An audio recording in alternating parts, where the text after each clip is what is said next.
Oi, oi, oi, YouTube. Look, we just put out a video that discusses how to start your first few chases as a survivor in Dead by Daylight.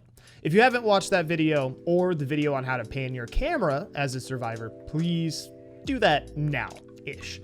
But after releasing the baby beginner's guide to chases and making it real simple for you, you guys had comments, questions, and needed more. So I started working hard on the follow-up video.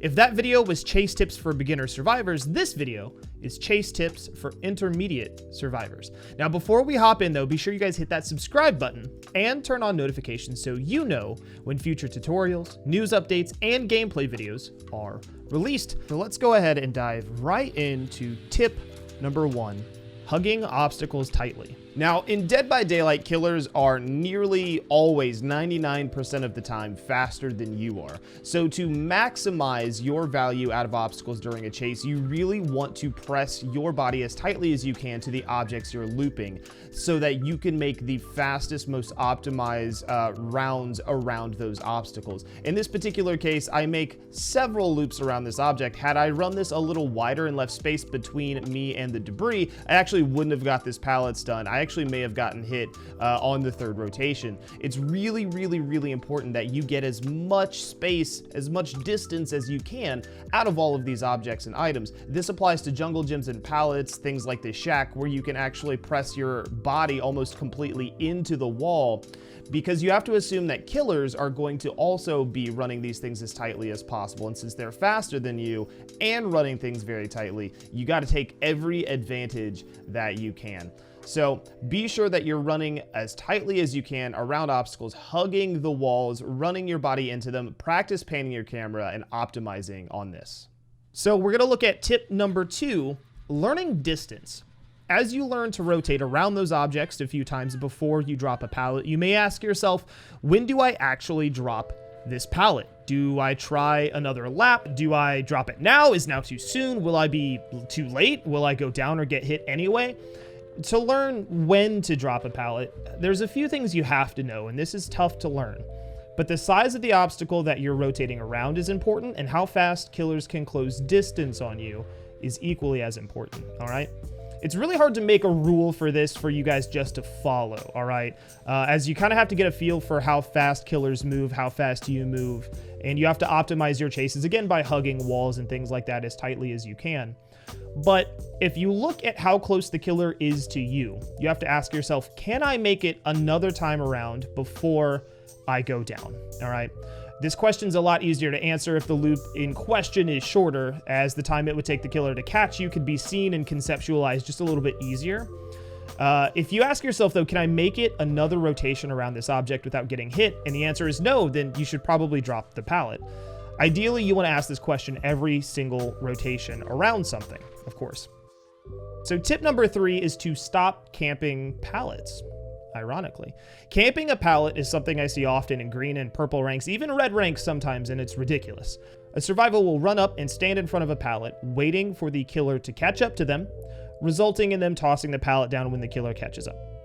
Oftentimes, killer will accidentally get a hit on the survivor who camps the pallet, which not only wastes that pallet as a resource, but also results in you being injured or hooked anyway.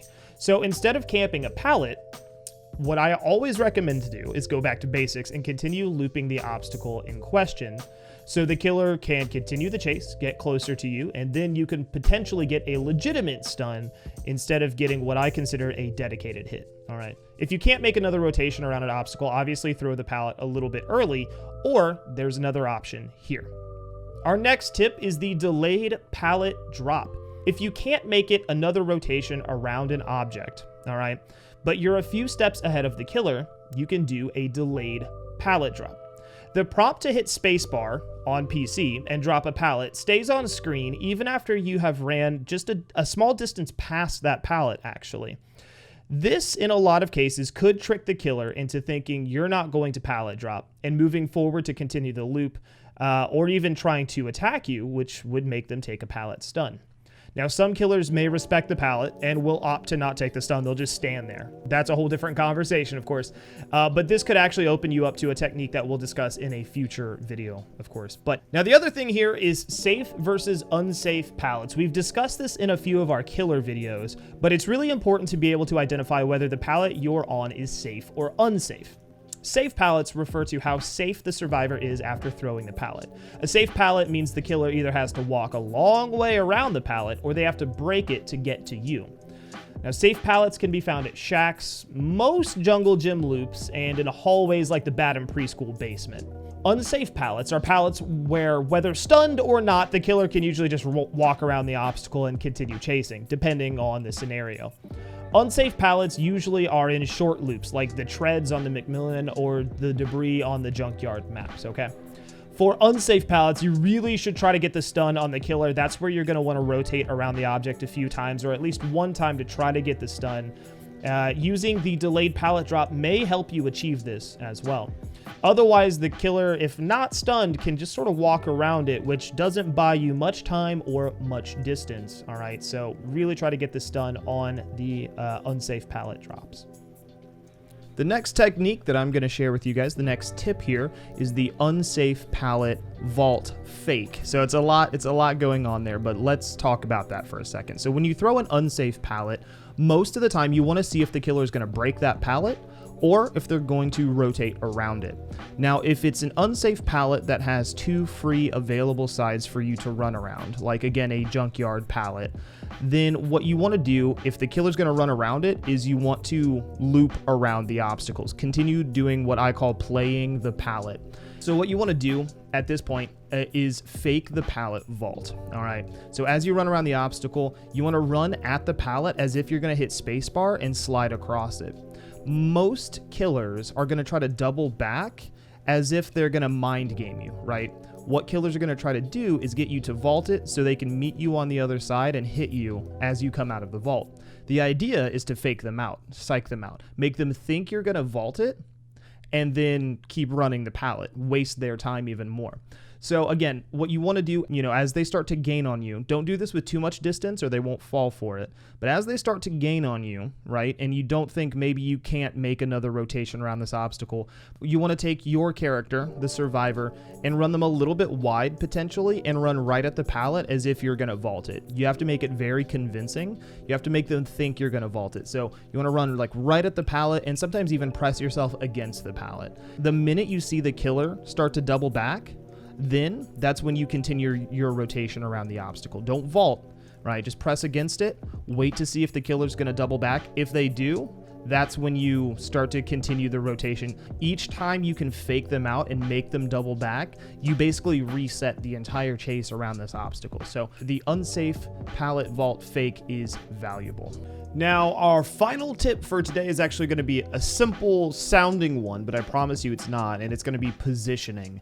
It sounds ridiculous, but too often do people make their choices before they even know what the killer's doing. They say, I'm going to go through this window and do this and throw this pallet, and they're not even paying attention to the killer. So again, alongside panning your camera, you want to always have a position, a bead, an area where you can see the killer's red stain, their red glow, and know where your next move is. If you're at the shack, hanging out at one of the outside corners of the shack, looking through the window and the right-hand side of the shack is a really strong place. The killer literally can't come at you without you seeing them, right? You want to be waiting to see where the killer's coming from. You don't just want to make haphazard decisions, because this is what allows the killer to be able to cut you off, to get in front of you, to mind game you, etc. You want to be patient and position yourself in spots consistently where you see what the killer's doing. If you're not panning your camera and you're not able to do this on the fly, you really need to master panning your camera while in chases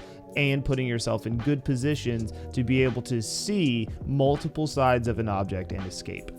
Of course, all of this is going to take lots of practice, lots of time, and you can only get practice by playing the game. So get out there, get in the fog, try to bamboozle some killers. Let me know what works, what didn't work, what needs more explaining, etc. And of course, I will pray to the entity to see you guys in the next video.